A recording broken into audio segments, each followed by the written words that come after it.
My name is Sarah Sullivan. I am the head of reader services at Nevins Memorial Library in Methuen, Massachusetts.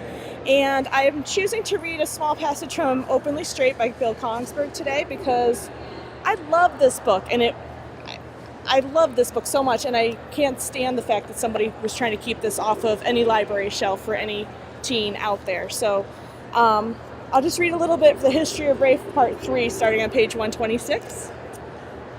I'm not really a believer in fate, or that everything happens for a reason, or that we have soulmates or whatever. I mean, if there's a God and everyone has a soulmate, why doesn't everyone find theirs?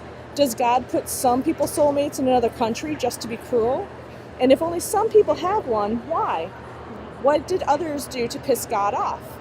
I think stuff happens, and then people try to figure out why, and then voila, fate and soulmates.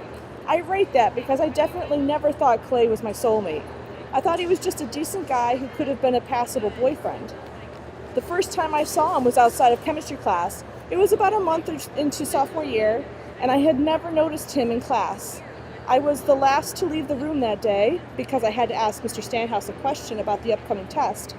When I got into the hallway, there Clay was, this unassuming, quiet-looking kid with light brown hair, a little bit of acne on his chin and left cheek. A nerd type, I thought. When I looked at him, he nodded. "Hey, Rafe, you're good at this chemistry stuff, right?" I shrugged, I guess.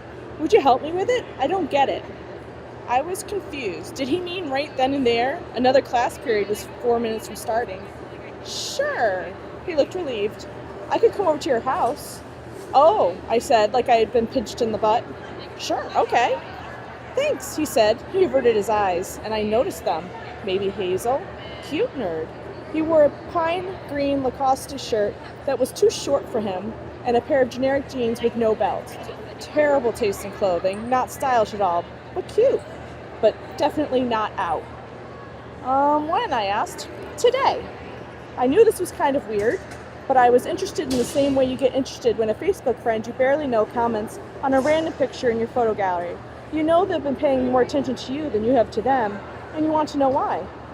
"Sure, I guess. Who are you?" He looked down at his shoes. "Clay." "Hi, Clay." "Hi."